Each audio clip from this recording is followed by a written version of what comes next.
Good afternoon, everyone. It's really pleasing to see how many people we have here for this session about women in STEMs. And I'd like to welcome our guests, our panelists today, Ersilia Vaudo, who's an astrophysician from Italy. Please come up.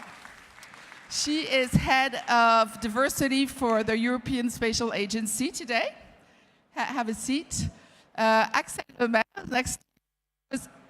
Do you hear me? Yeah. She used to be the former minister for the digital industry and innovation, previous government. Sonali Satpathy, who is also vice president in charge of diversity for SCHNEIDER Electric. She is from India, but works in Boston for Germany. And Catherine Ladousse, head of communications for LENOVO, the computer manufacturer from China. So as you see, we're having a very diverse group of women, different and geographies. I hope everyone has a mic. I only see 3 mics.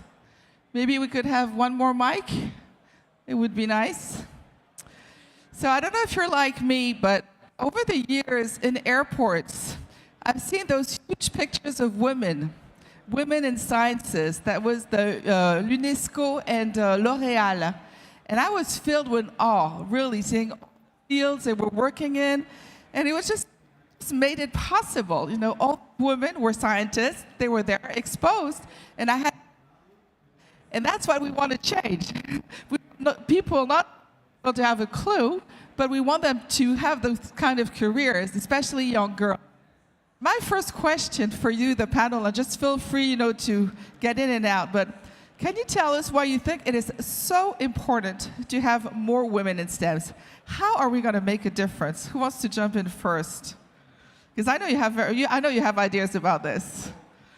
Katrina. Yes, I will start, I think, because I think it's key to have more women in STEM because basically, you know, we need to, at each step of the life, at each step of the area, the scope, if you know we have only one gender who decide, that I think it's absolutely a nightmare. And we speak about artificial intelligence. I'm sure that with the expert, you know, here. So I think it's so, obvious that now, you know, I think it's good to see that everybody thinks that it's absolutely urgent to act because as the world is becoming digital, if we don't have women, I think we are really completely lost. Ersilia?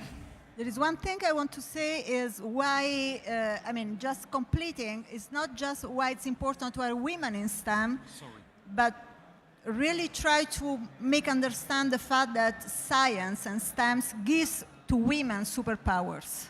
So there is an element of empowerment that goes through the fact of being able to stretch the mind and in actually the margin of what could become possible. And this is what really is a journey through science, through STEM.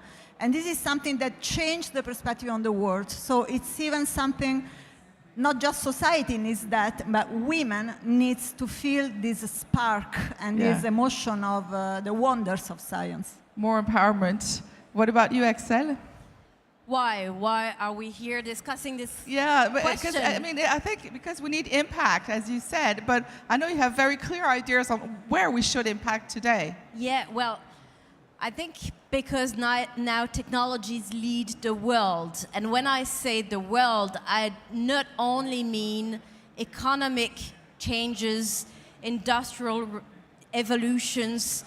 Now we fully understand the fact that digital platforms and sciences are the technologies behind the internet giant, bring more than new business models. They bring a new vision of the world, and behind their model, they are profound societal and ethical questions. Mm-hmm.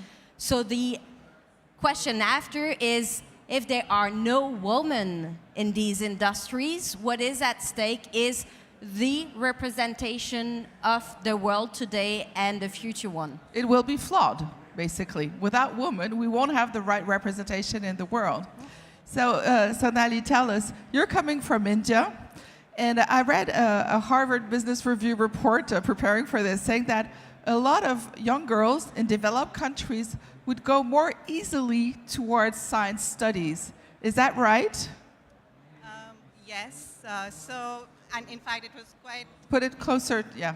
quite interesting because I think when you are growing up in India, and it's a very ungendered Don't hear you. process Yeah, where that's true. whether you're a boy or a girl, it is almost expected that you either become a doctor or an engineer.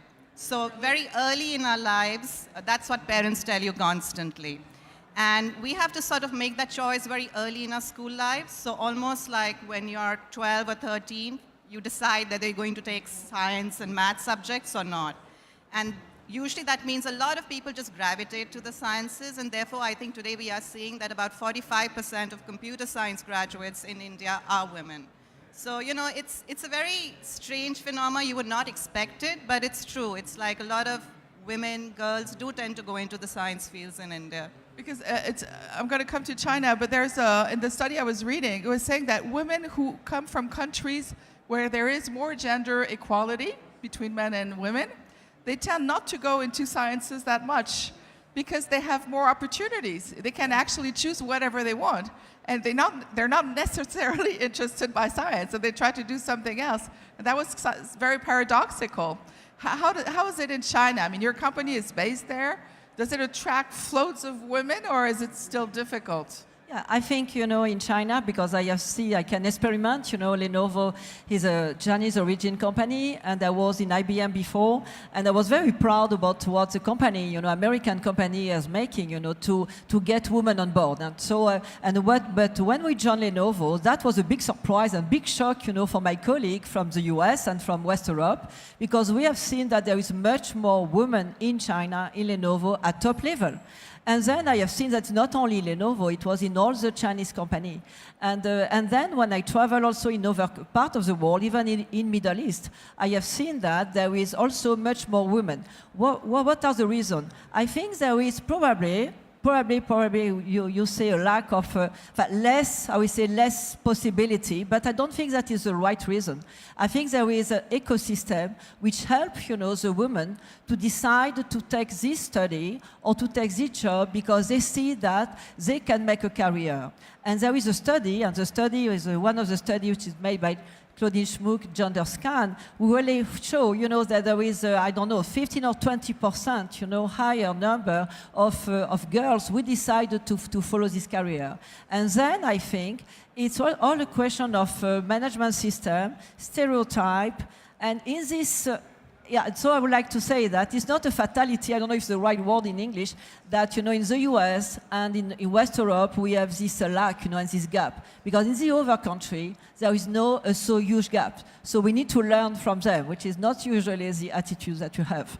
When we were preparing this roundtable, it came across that two things were very important. One is education, and the other one is image.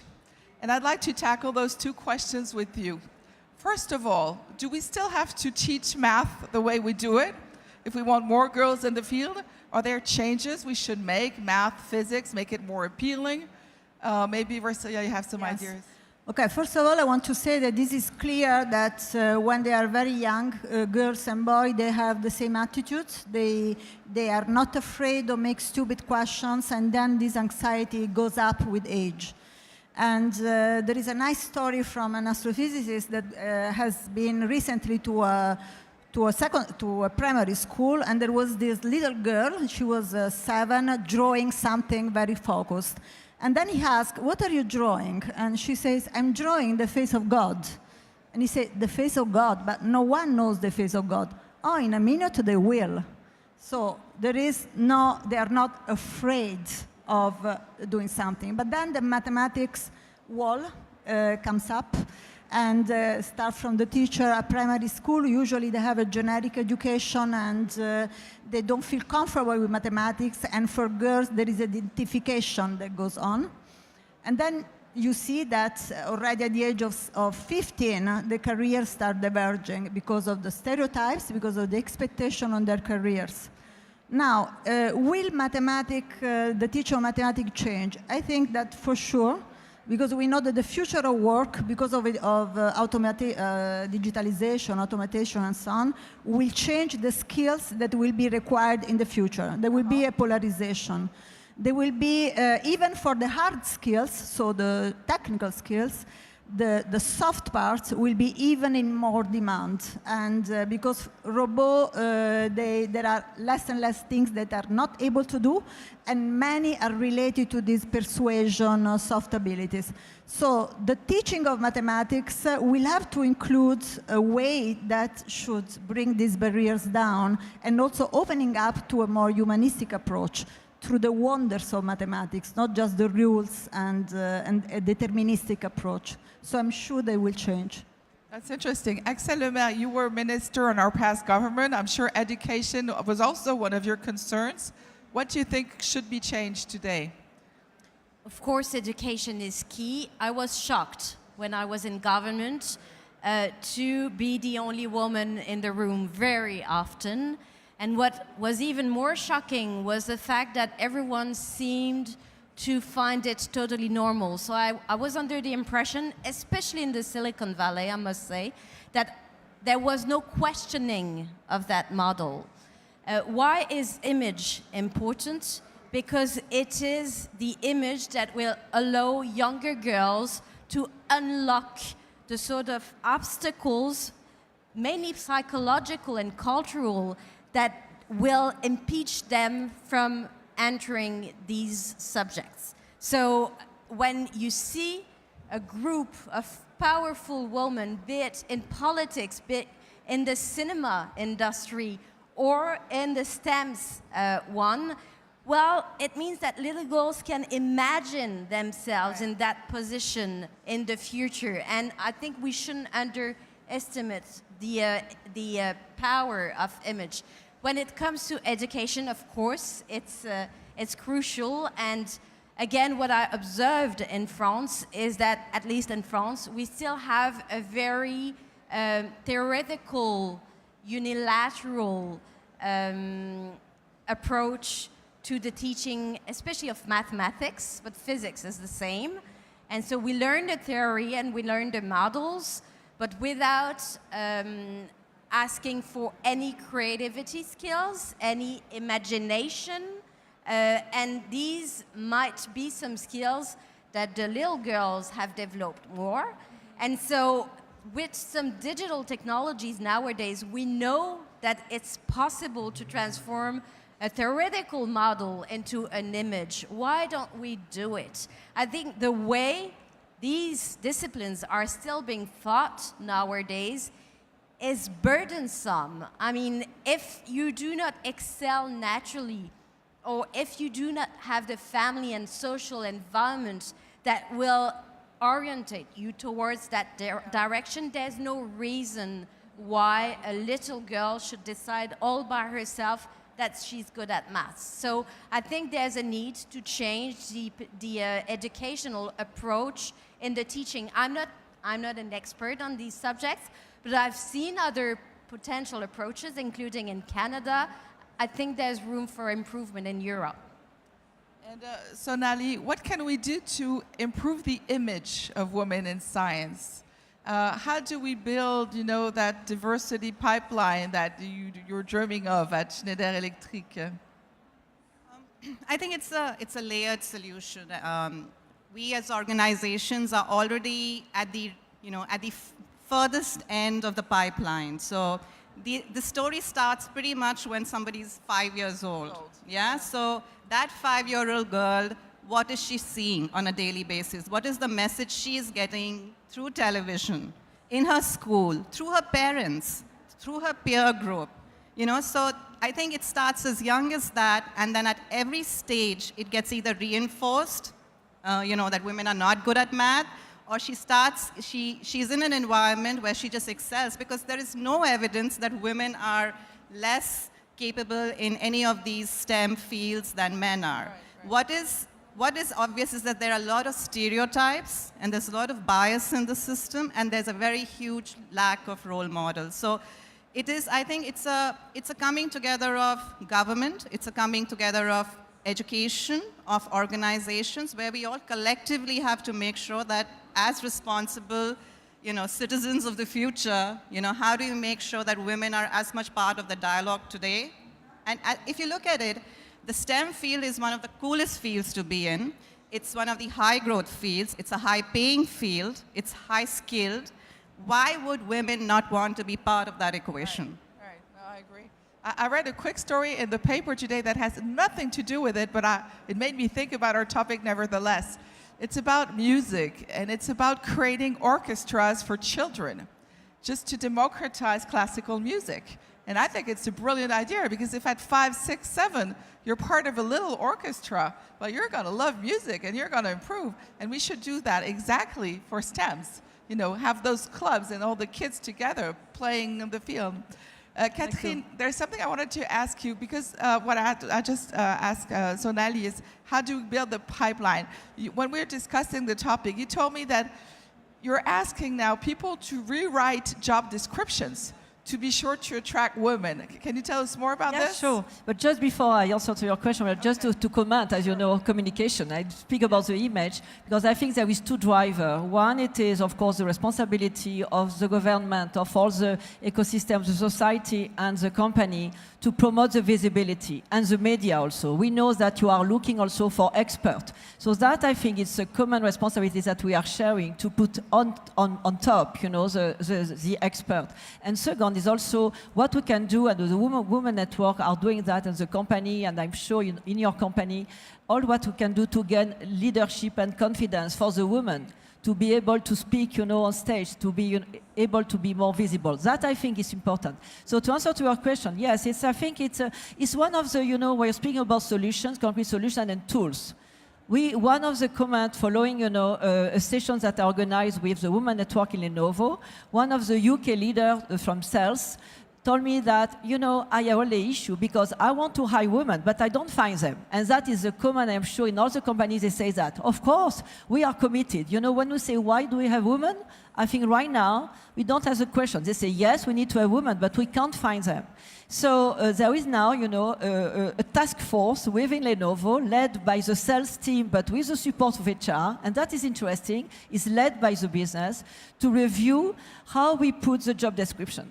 And when we see some words are really a little bit more male-oriented, And so let's check, what kind of word, we need to put to make sure that when we post, a job on LinkedIn, we are sure that we don't have only, men, we are, applying, but we can attract women because they feel that this company will welcome them in an inclusive, environment, which is not male-dominated. Yeah, go ahead, Sonali.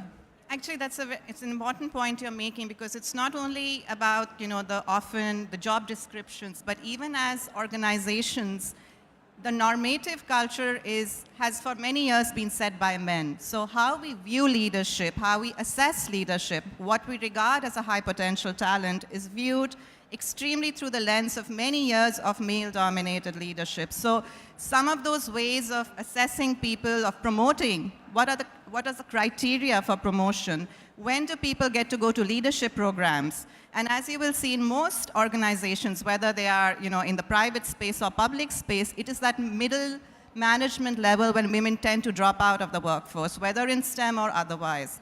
So as organizations, we have to be very cognizant of the biases filled in our processes itself, and that's what we all need to really, really watch out for. Well, that means that organizations really need to have a hard look on themselves, see where their biases are, and try to defeat them, which is sometimes they need the help of women to go for the fight. I think one part of it, too, is also, you were talking about empowerment earlier. It's also about dreaming, right?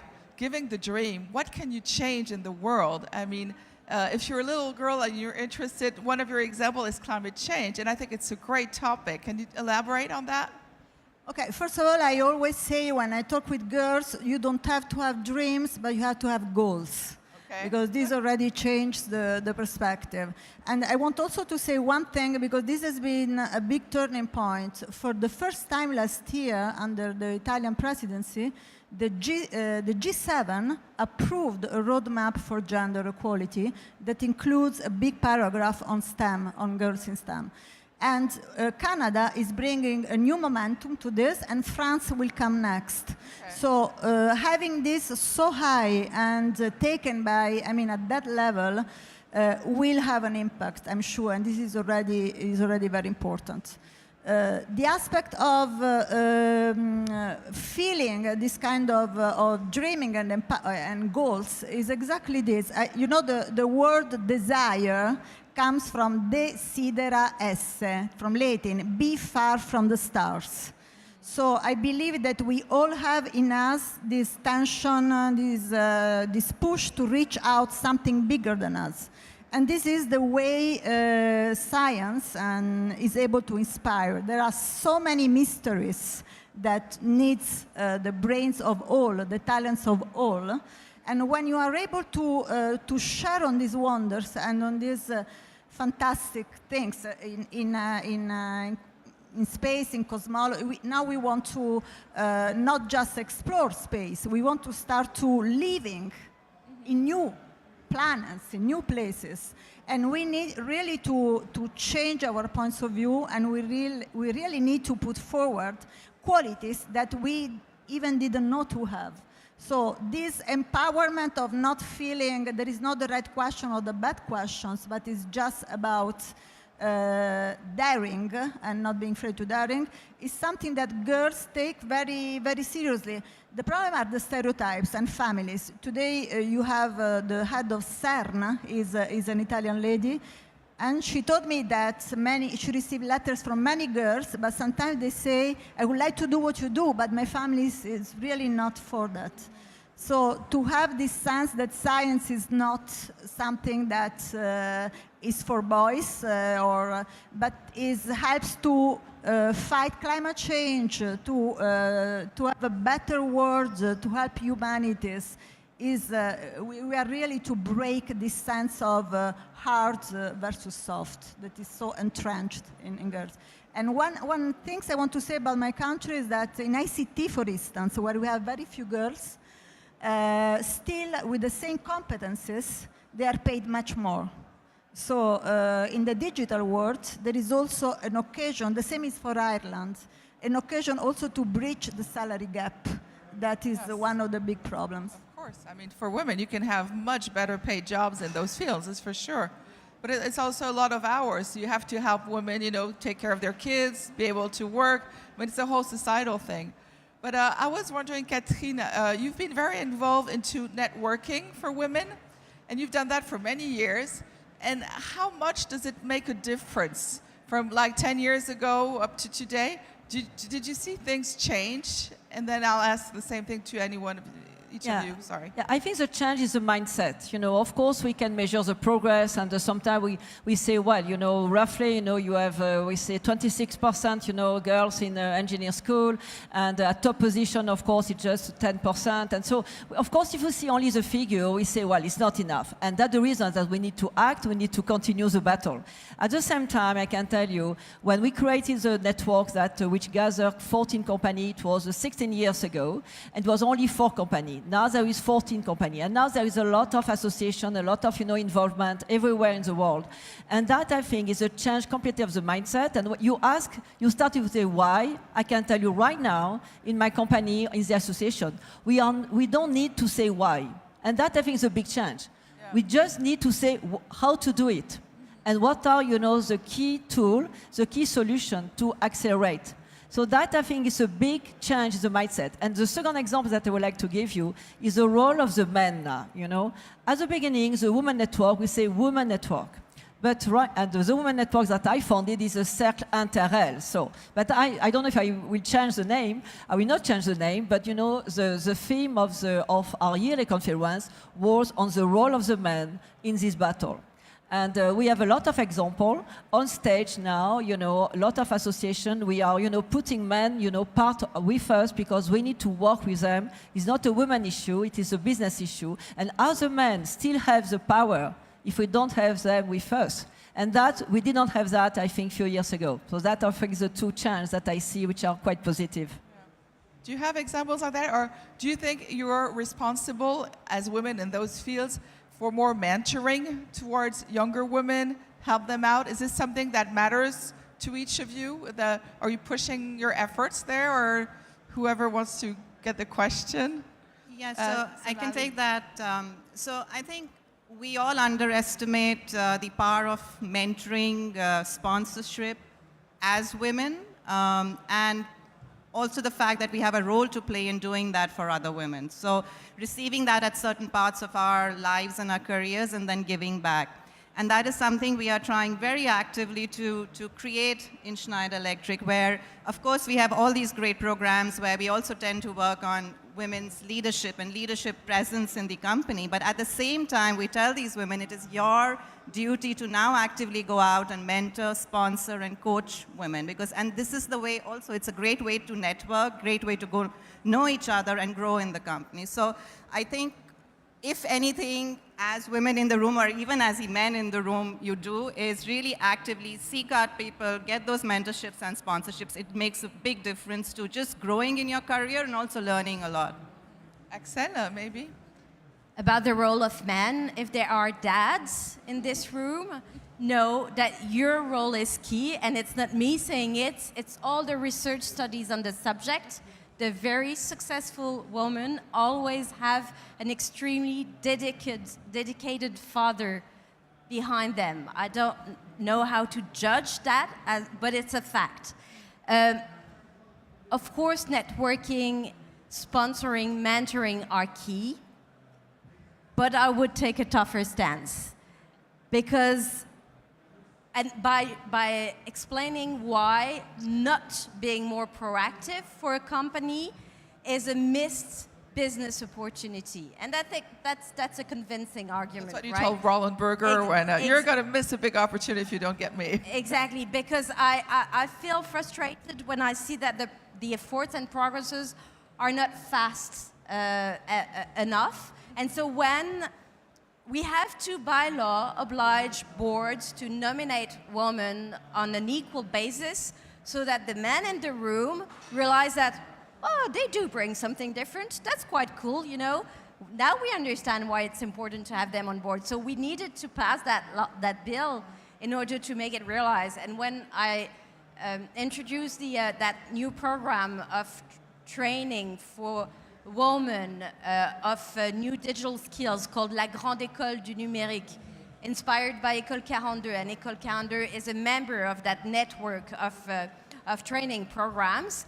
We inserted quotas, telling the schools you need to hire a minimum of 30% of young women if you want to get the grants. And when you look at École 42, it's a fantastic educational model, but look at the number of women following their program. So, and same with the private sector. I think they should proactively identify all the pain points that in the career of a woman will explain why, well, they're scaling up the ladder at a slower pace. And that means that the company itself needs to be even more engaged than what the society brings at the moment. Because at the moment, there is an equality in the society. So the company needs to compensate that and help women to grow that ladder in a faster way. So I mean, I'm for a very proactive and strong stance on that subject. Okay, well, on that note, we're going to thank this very nice panel of women who are pushing the things for us. Thank you very much.